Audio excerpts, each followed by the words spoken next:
I suppose we all have an idea in our head of what evil is, some definition of what makes something evil. But what if our definition is too outward focused and not enough inward focused? What if our definition of evil is too based on Hollywood movies or some Netflix documentary on mass murderers?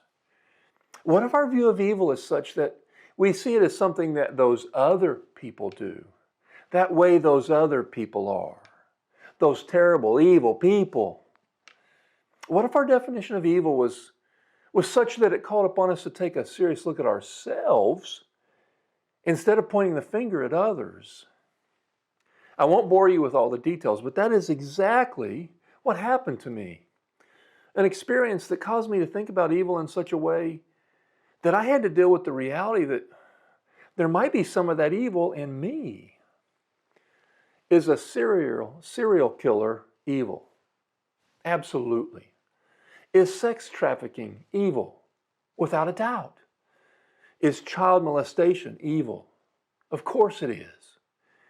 But as we pull back a bit from these repulsive behaviors, what about the real estate developer that leaves poor people homeless because he evicts them so he can level their old homes to make room for his new expensive high-rise condo tower? A lot of people would say that's evil. Perhaps some wouldn't, but most would. Let's pull back a little further. What about the person at work that takes all the credit for that successful project when he or she knows that a couple of other people are really the ones that made it happen? So he gets the raise or the bonus or the promotion instead of the people who really deserve it. Well, that's not right, but is it evil? Now let's get even closer to home. What about the church leader that knows the rumors going around the congregation about someone are false? But he also knows that if he shares the whole truth about the matter, it's going to point fingers at a couple of his close friends. So he decides to just leave it alone. Let things work themselves out, not create even more strife in the church. Is that evil or just a mistake? So what do all these examples have in common?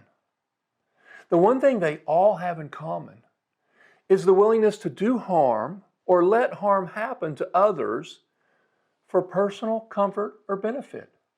Sure, we can debate the severity of the actions, but why would we say that some of them are evil and others aren't? They're all based on the same motivation and that same basic formula. Harm to others for my personal benefit. If any one of them is evil, then aren't they all evil? The Bible says to think of others more highly than yourselves. Think of others more highly than yourselves. It also says think not only of your own interests, but also to the interest of others. Those who are first will be last, and those who are last will be first. Treat others as you would want to be treated. We can go on and on and on. There is a theme throughout the entire Bible. It is, in essence, at the very core of the example that Jesus set for us. So maybe instead of the typical way we think about evil, perhaps we should think about evil on a more intimate basis. Perhaps we should have in our minds a more intimate definition of evil. Let me share a definition of evil that I try to keep in my mind, a definition I use to try to keep myself focused on cleaning up my own act instead of pointing the finger at others. Evil is the willingness to do harm to others or let harm happen to others for my personal comfort or benefit. Let me say that again. Evil is the willingness to do harm to others or let harm happen to others for my personal comfort or benefit. In other words, evil is whenever I allow my selfishness to lead to any harm for others. You see, this is a more intimate definition of evil because it's not based on some terrible, sadistic, malevolent psychosis, the way we frequently like to define evil. It's just a definition that's based on my selfishness, my desire to want things to go my way, my desire for things to work out in a way that benefits me, even if it causes some harm to others. Evil can take root in our lives through some very simple thoughts and attitudes. So as Christians trying to share the glory of God with others, perhaps we would be well advised to use this more intimate definition of evil.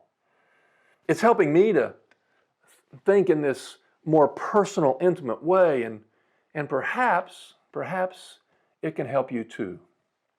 I'll leave you to do some self-reflection on this. Thanks for listening. God bless you on your journey.